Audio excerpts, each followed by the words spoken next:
Dear children, good morning. Today we have to discuss about a new chapter, Democracy and Rights. Democracy and Rights, Unit 10. Here you can see the picture of four peoples. They were fought for democracy. They were fought for democracy. History teaches that democratic movements have sprung up wherever non-democratic governments existed. So many freedom movements exist in the world. For example, Indian freedom struggle, French Revolution, American Revolution, Russian Revolution, etc. What features distinguish a democratic government from other forms of government? Which are the different forms of government that exist in the world? We have to study that. എന്താണ് നമുക്ക് ഈ ലെസണിൽ പഠിക്കാനുള്ളത്? ഡെമോക്രസിയുടെ ഫീച്ചേഴ്സാണ് നമുക്ക് പഠിക്കാനുള്ളത്. എന്താണ് democracy പറഞ്ഞാലും എന്തിനു വേണ്ടി ഇപ്പോൾ ഇതിന് സ്റ്റാർട്ടിങ്ങിൽ 4 ആളുകളുടെ പിക്ചർ കാണിച്ചു തന്നു. അവർ ഡെമോക്രസിക്ക് വേണ്ടിയിട്ട് അല്ലെങ്കിൽ ഡെമോക്രാറ്റിക് ഫോം ഓഫ് ഗവൺമെൻറ്റിന് വേണ്ടിയിട്ട് യുദ്ധം ചെയ്തവരാണ്, സമരം ചെയ്തവരാണ്. എന്താണ് ഡെമോക്രസിയും നോൺ ഡെമോക്രസിയും തമ്മിലുള്ള വ്യത്യാസം? ഏതെല്ലാം യുദ്ധങ്ങളാണ് ഡെമോക്രസിക്ക് വേണ്ടി ലോകത്ത് നടന്നത്? അതിൻ്റെ എക്സാമ്പിൾസാണ് ടീച്ചർ പറഞ്ഞത്. Indian freedom struggle, French revolution, American revolution, Russian revolution, etcetera. ഇനി ഡെമോക്രസി അല്ലാത്ത ഏതെല്ലാം തരത്തിലുള്ള ഗവൺമെൻറ്റുകൾ ഈ ലോകത്ത് നിലനിൽക്കുന്നുണ്ട്? ഇവിടെ നമുക്ക് കുറച്ച് ന്യൂസ് ഹെഡ്ലൈൻസ് കാണാൻ പറ്റും. Kings of Bhutan arrives for 4 days visit. NTTI ആരോഗ്യ will replace planning commission in India, prime minister. അങ്ങനെ നമുക്ക് 4 ഹെഡ്ലൈൻസ് കാണാൻ പറ്റും. From this we can understand that different kinds of or different forms of government exist in the world. Which are they? Here is a table. Country, form of government. Bhutan, constitutional monarchy there. In India, democracy. In Brunei, sultanate. In Myanmar, today also military. The difference between democratic and a non-democratic form of government.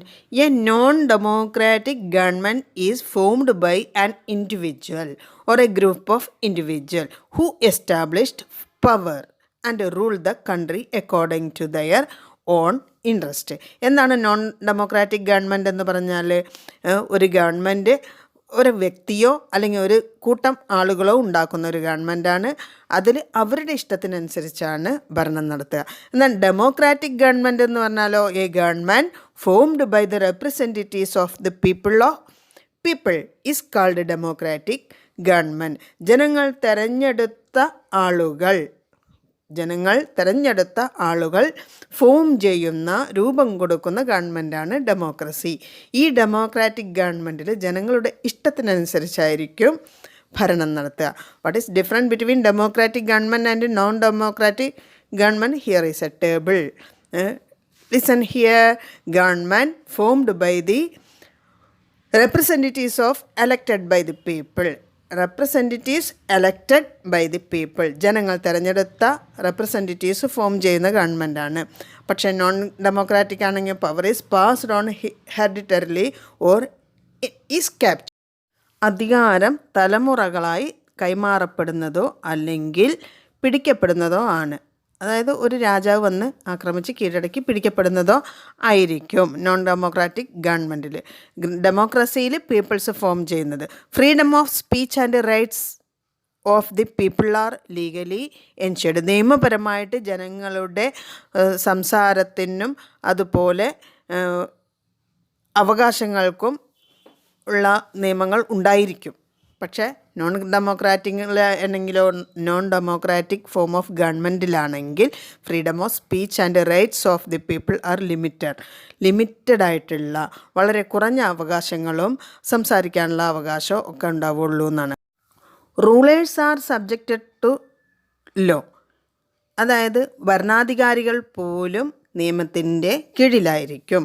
അവർക്ക് പോലും കുറ്റം ചെയ്താൽ ശിക്ഷ ഉണ്ടായിരിക്കും. പക്ഷേ non democratic ഗവൺമെൻറ്റിലാണെങ്കിലോ rulers is superior to law. അവർ നിയമങ്ങൾക്ക് അതീതമായിരിക്കും. Because the law is decided by him. കാരണം ഈ നിയമങ്ങൾ എന്ന് പറയുന്നത് അവരാണ് ഉണ്ടാക്കുന്നത്. ഈ റൂളേഴ്സാണ് നിയമങ്ങൾ ഉണ്ടാക്കുന്നത്. ഇതാണ് ഡെമോക്രാറ്റിക്കും നോൺ ഡെമോക്രാറ്റിക്കും തമ്മിലുള്ള വ്യത്യാസം. Okay. Because of the merit of the democratic system most of the nations have adopted the democratic system. What are the merits of democratic system? ഇനി എന്തൊക്കെയാണ് മെറിറ്റ്സ്? ഡെമോക്രാറ്റിക് സിസ്റ്റത്തിന് മെറിറ്റ്സ് എന്താണ്? These are respected the opinions of the people. ജനങ്ങളുടെ അഭിപ്രായത്തിനെ respect ചെയ്യും. Protect the freedom of the individual. ഓരോ വ്യക്തിയുടെയും സ്വാതന്ത്ര്യം പ്രൊട്ടക്റ്റ് ചെയ്യും. Rulers as well as the people are subjected to the same law. ഒരേ നിയമത്തിന് കീഴിലാണ് ഭരണം നടത്തുന്നവരും അതുപോലെ സാധാരണ ആളുകളും. Rulers are indebted to the people. റൂളേഴ്സിന് ജനങ്ങളോട് കടപ്പാടുകൾ ഉണ്ട്. These are the merits of the democratic form of government. Here what is the rights? The most prominent factor that differentiate democratic government from non-democratic government is the rights they ensure. For ensuring the democratic life for the citizen, it is essential that their rights are protected. ഇവിടെ democratic form of government അതുപോലെ അതിൻ്റെ ഏറ്റവും important ആയ ഫാക്ടറാണ് അതിൻ്റെ പൗരന് നൽകുന്ന അവകാശങ്ങൾ. What are the right to live, right to education, freedom of speech. I will show here a image. You watch it. Next, what is human rights?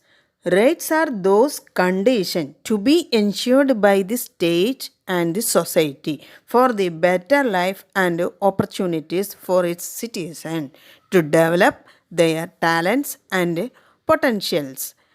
എന്താണ് അവകാശങ്ങൾ എന്ന് പറഞ്ഞാൽ ഒരു അവസ്ഥയാണ്. To be ensured by the state. അത് government തന്നെ ഓരോ വ്യക്തിക്കും ഉറപ്പ് നൽകുന്ന ഒരവകാശം അല്ലെങ്കിൽ ഒരവസ്ഥ, അല്ലെങ്കിൽ ആ സൊസൈറ്റിക്ക് അല്ലെങ്കിൽ ഇൻഡിവിജ്വലിന് ഉറപ്പ് നൽകുന്ന ഒരവകാശമാണ്. എന്തിനാണ്? Four better life and opportunities.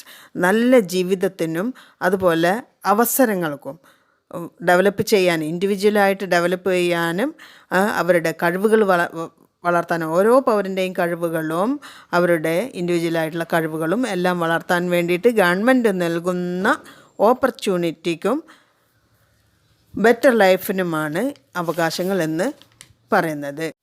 For this every country incorporates A list of rights in there constitution. ഇതിന് വേണ്ടിയിട്ട് ഓരോ രാജ്യവും അവരുടെ ഭരണഘടനയിൽ ഒരു ലിസ്റ്റ് തയ്യാറാക്കിയിട്ടുണ്ട്. അവകാശങ്ങളുടെ ഒരു ലിസ്റ്റ് തന്നെ തയ്യാറാക്കിയിട്ടുണ്ട്. This list is known as the bill of rights. This list is known as the Bill of Rights. The Bill of Rights in India, ഇന്ത്യയിലെ Bill of Rights is known by the name of Fundamental Right. ഇന്ത്യയിലെ Bill of Rights ഏത് പേരിൽ അറിയപ്പെടുന്നു? Fundamental rights എന്ന പേരിൽ അറിയപ്പെടുന്നു.